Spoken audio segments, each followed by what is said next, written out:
खुदावंद यीशु मसीह के कादिर पुर फजल और जलाली नाम में आपको सलाम। आज सुबह मैं कलाम मुकद्दस में से आपके लिए उन बातों को खुदा की हुजूरी में आपके सामने पेश करूंगा जिनको इंसान नज़रअंदाज करके नाकाम जिंदगी का उसको सामना करना पड़ता है। जिंदगी के बेशतर मामलात में, कामों में उसको उस तौर पर कामयाबी नहीं मिलती जिनका वो ख्वाहिशमंद होता है कि उसको कामयाबी मिले।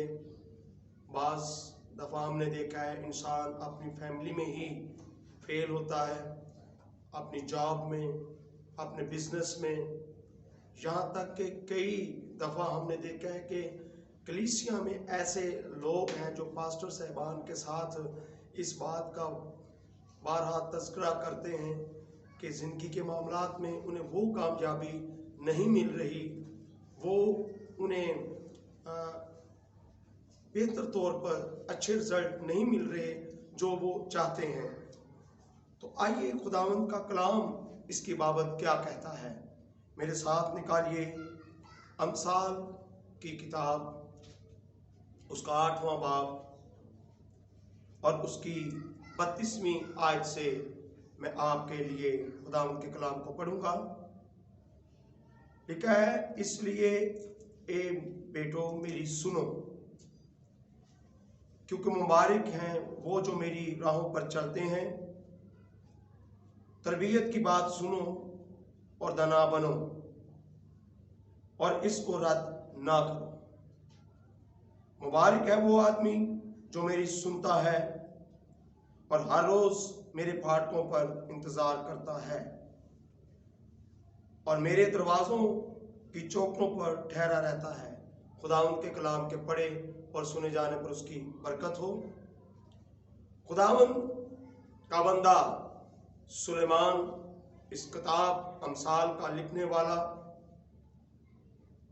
जिसको खुदा ने जब पेशकश की कि सुलेमान तू मांग मुझसे जो चाहता है मैं तुझे वो दूंगा, तो इसने खुदा से हिकमत और दनाई मांगी और खुदा ने इसको हिकमत और दनाई बख्शी और इसके इंसाफ की जो धूम है वो इर्द गिर्द के इलाकों में, शहरों में, मुल्कों में फैल गई कि सुलेमान एक बेहतरीन इंसाफ करने वाला आदिल बादशाह है। तो हिकमत और दनाई से मामूर ये बादशाह सुलेमान इस किताब का लिखने वाला है और सुलेमान की बाबत खुदावंद ने जो ये पैगाम दिया है कि मेरी सुनो। हम अक्सर औकात खुदावंद की सुनने की बजाय अपने इर्दो गिर्द के लोगों की सुनते हैं। हम नाराज लोगों से मशवरा जात लेते हैं, हम दुनियादार लोगों की सुनते हैं बजाय इसके कि हम खुदा की सुने। और बाज़ दफ़ा ये होता है कि हम जज्बात में आकर सुनते तो हैं लेकिन सुनी हुई बात पर कायम नहीं रहते हैं। आए हम एक बुजुर्ग हस्ती को देखते हैं। पैदाइश की किताब उसका 12वां बाब, इसमें 12वें बाब की पहली आयत में जब देखते हैं कि खुदावंद ने अब्राहम से कलाम किया और कहा कि, पहली आयत से पढ़ूंगा, और खुदावंद ने अब्राहम से कहा कि तू अपने वतन और अपने नातेदारों के बीच से और अपने बाप के घर से निकलकर उस मुल्क में जा जो मैं तुझे दिखाऊंगा, और मैं तुझे एक बड़ी कौम बनाऊंगा और बरकत दूंगा और तेरा नाम सरफराज करूंगा, सो तू बाय से बरकत हो। अब यहाँ अब्राहम ने खुदावंद की सुनी और आगे लिखा है कि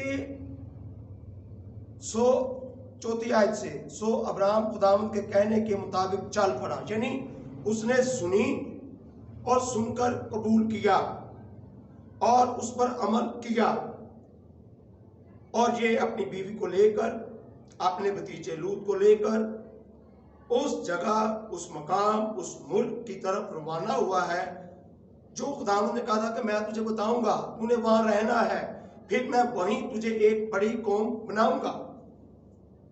और अब्राहम जब वहां गया है तो उसने वहां जाकर, अगर हम 8वीं आयत से आगे पढ़े तो उसने वहां एक कुर्बान गाह बनाई है, शुक्रगुजारी की है, कुर्बानी धरी है। लेकिन अगर हम 10वीं आयत पढ़े 12वें बाब की पैदाइश की किताब के, तो लिखा है और उस मुल्क में काल पड़ा और अब्राहम मिस्र को गया कि वहां टिका रहे, क्योंकि मुल्क में सख्त काल था। आज भी जब हमारी जिंदगियों में मुश्किलात आती हैं, आज का इंसान भी जब उसकी जिंदगी में कोई मुश्किल आए, परेशानी आए, तो वो खुदा के कलाम को नजरअंदाज कर देता है, खुदा की बात को भूल जाता है, खुदा के उस कलाम को जो खुदा ने उससे किया होता है वो उसको यकसर भूल जाता है कि खुदा ने एक वक्त में मेरे साथ क्या कलाम किया था। हालांकि चाहिए ये कि जो खुदा कहे उसके मुताबिक हमें करना चाहिए। और कई दफा हमारे अजीज रिश्तेदार हमें खुदा के कलाम से हटाने की कोशिश करते हैं, मगर मुबारक वो शख्स है, मुबारक वो इंसान है जो खुदा की सुनता है और सुने हुए पर अमल करता है और कायम रहता है। आइए अयूब की किताब में हम चलते हैं, और अयूब की किताब,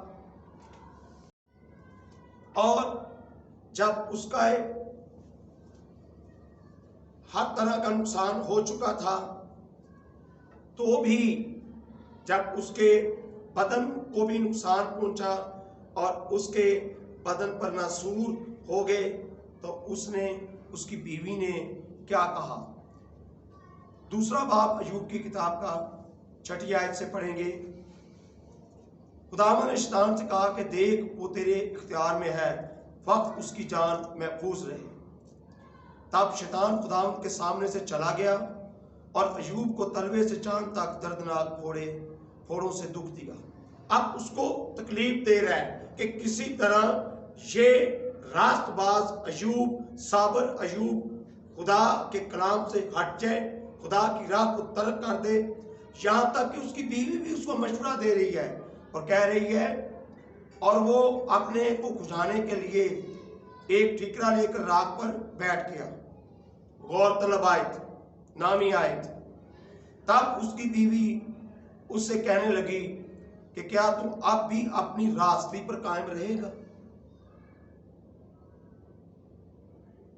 खुदा की तकफीर कर और मर जा। अब ये बीवी का मशवरा है, तू दुखी है, तेरे बदन पे नासूर हो गया है, फोड़े हैं, तू बैठ नहीं सकता, तू रात पर बैठा हुआ है, तेरा तो सब कुछ खत्म हो गया है, क्या अब भी तू खुदा की रास्ते पर, खुदा के कलाम पर कायम रहेगा? सुनिए एक रास्तबाज का जवाब, सुनिए एक सादिक इंसान का जवाब, एक ईमान के सुरमा का जवाब। वो कहते हैं, पर उसने, यानी अयूब ने, पर उसने उससे कहा, तू नादान औरतों की सी बातें करती है, क्या हम खुदा के हाथ से सुख पाएं और दुख ना पाएं? इन सब बातों में अयूब ने अपने लबों से खता ना की। अयूब ऐसा शख्स था जिसका सब कुछ खत्म हो चुका था। अगर पहले बाप को पढ़े तो वो लिखा, ऊस की सरजमीन में अयूब एक मालदार, दौलतमंद, ताकतवर, इज्जतदार, आला मर्तबे वाला शख्स था और कोई दूसरा उसकी मानिंद ना था। ये सब कुछ खत्म हो जाने के बावजूद वो खुदा के कलाम पर कायम रहा। अगर हम पैदाइश की किताब उसके 26वें बाब में देखें तो वहां एक शख्स हमें ऐसा मिलता है जो खुदा की आवाज को सुनकर ठहर गया। वो खुदा के कलाम पर अमल करने के लिए ठहर गया और उसने खुदा की आवाज सुनी और खुदा की आवाज सुनकर वो जो है खुदा के कलाम के आगे झुक गया। यहां लिखा है कि 26वें बाब में पहली आयत से पढ़ूंगा, और उस मुल्क में उस पहले काल के अलावा जो अब्राहम के अयाम में पड़ा था फिर काल पड़ा। तब इसहाक जरार को फलस्तियों के बादशाह अबीमेलेक के पास गया और खुदावंद ने उस पर जाहिर होकर कहा, यानी खुदावंद ने फिर कलाम किया।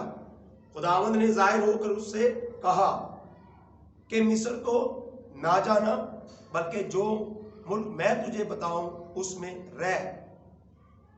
तू उसी मुल्क में क़याम रख और मैं तेरे साथ रहूंगा। यानी जो खुदा की सुनता है, खुदा कहता है मैं फिर उसके साथ रहूंगा। खुदा हमेशा उनकी सुनता है जो खुदा के कलाम पर अमल करते हैं। खुदा उनके साथ रहता है। फिर खुदावंद ने उससे कहा कि मैं तुझे बरकत दूंगा, क्योंकि मैं तुझे और तेरी नस्ल को ये सब मुल्क दूंगा, और मैं उस कसम को जो मैंने तेरे बाप अब्राहम से खाई पूरा करूंगा, और मैं तेरी औलाद को बढ़ाकर आसमान के तारों की इमानत करूंगा, और ये सब मुल्क तेरी नस्ल को दूंगा, और जमीन की सब कौमें तेरी नस्ल के वसीला से बरकत पाएंगी, इसलिए कि अब्राहम ने मेरी बात मानी और मेरी नसीहत और मेरे हुक्मों और कवानीन आइन पर अमल किया। बस इसहाक जरार में रहने लगा। यानी इसहाक ने जो बात खुदावंद ने, जो कलाम खुदावंद ने किया था, वो वहां रहने लगा, यानी खुदावंद की सुन ली। और एक और आगे नीचे पढ़े तो एक और बात खुदावंद ने कहा कि तूने अब खेती बाड़ी करनी है। वो चरवाहा था। खुदावंद ने उससे कहा कि तूने खेती बाड़ी करनी है। उसने खुदावंद की बात मानी और खुदावंद ने उसे बरकत दी। याद रखिए, जब खुदा कलाम करता है, जब खुदा कोई बात करता है, आजमाइश आती है, रुकावटें आती हैं, मुश्किलात आती हैं, परेशानियां आती हैं, लेकिन जो खुदा की बात पर, कलाम पर कायम रहता है, उसे बरकत पर बरकत मिलती है। वहां के लोगों ने जो ये कुआं खोदते उसको मट्टी से भर देते, जो कुआं खोदते उसको मट्टी से भर देते। हुआ क्या कि इसने फिर भी मिस्र को जाने की कोशिश नहीं की। इसने खुदा के कलाम पर कायम रहना पसंद किया और खुदा के कलाम की ताबेदारी की। और लिखा है 19वीं आयत में, और इसहाक के नौकरों को वादी में खोदते खोदते बहते पानी का एक सोता मिल गया। हालेलुया। कहां कुआं और कहां सोता। यानी जब हम खुदा के कलाम पर अमल करते हैं तो दुनिया हमारे कुएं बंद कर दे, हमारी बरकत के आगे रुकावटें पैदा कर दे, लेकिन खुदा अपने लोगों के लिए जो उसके कलाम पर अमल करते हैं उन्हें फिर पानी का सोता देता है। और यही नहीं, आगे लिखें, आगे 26वें आयत में लिखा, तब अबीमेलेक अपने दोस्त अखूजत और अपने सिपाहसालार फीकल को साथ लेकर जरार से उसके पास गया। ये वही लोग हैं जो इसकी मुखालफत इसहाक की करते थे, इसके कुएं बंद करते थे। अब उसके पास जा रहे हैं और क्या कह रहे हैं? इसहाक ने उनसे कहा, तुम मेरे पास क्यों कर आए हो, हालांकि मुझसे कीना रखते हो, और मुझको अपने पास से निकाल दिया, क्योंकि ये एक बड़ा इंसान आदमी बन गया था।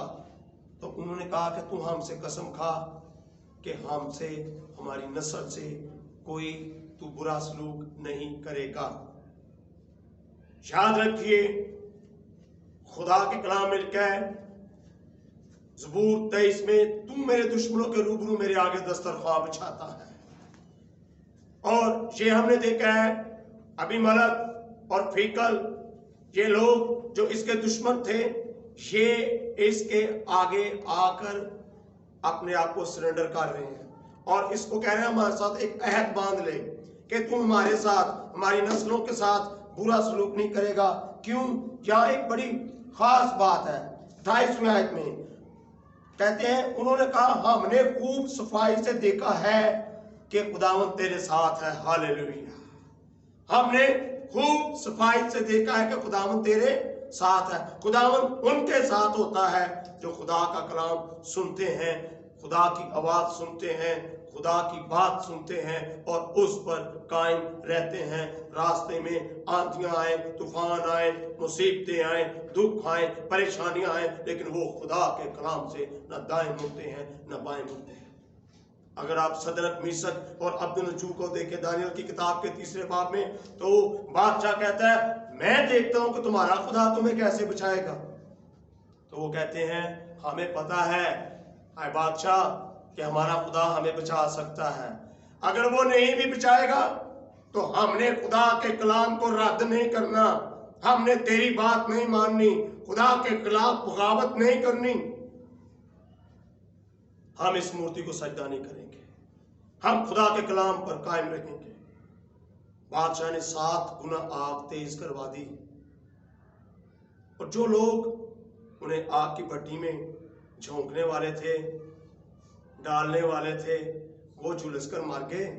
और ये 3 की बजाय आग की भट्टी में 4 लोग जो हैं वो सैर कर रहे हैं, चहलकदमी कर रहे हैं। हालेलुया। क्योंकि वो खुदा के कलाम पर कायम रहे थे। आज अगर हम अपनी जिंदगियों में कामयाबी चाहते हैं, आज अगर हम अपनी जिंदगियों में फतह चाहते हैं, अगर आज हम अपनी जिंदगियों में खुशी और शादमानी चाहते हैं, तो खुदा के कलाम पर ध्यान दें। खुदावंद ने कहा मुबारक है वो जो मेरी सुनता है। खुदा की सुनकर उससे बगावत ना करें। गिनती की किताब के 14वें बाब में यशवा और कालेब कहने लगे, जब वो इस्राएली शोर मचा रहे हैं और कह रहे हैं कि हम तो अपनी निगाह में ही टिड्डे हैं, हम इनका मुकाबला नहीं कर सकते। यशवा और कालेब ने कहा फक्त इतना करो कि खुदा से बगावत ना करो, उसके कलाम पर कायम रहो। तो ये तो हमारी क्या है? खुराक है। खुदा के कलाम पर कायम रहने वाले कभी भी शर्मिंदा नहीं होते। क्योंकि योएल नबी की किताब उसके 2 बाब में लिखा है मेरे लोग हरगिज शर्मिंदा ना होंगे। खुदावंद का शुक्र हो कि आज भी जो उसकी सुनते हैं, खुदा की मानते हैं, कायम रहते हैं, वो इस जहां में भी और आगे भी वो सरफराजी पाते हैं। आए अपने सरों को झुकाएं और खुदावंद की शुक्रगुजारी करें इस फतह के लिए, इस गलबे के लिए कि जो खुदा की सुनता है उसे फतह से बढ़कर गलबा मिलता है। आए अपने सरों को झुकाएं। Hallelujah Jesus. खुदावंद तेरा शुक्र।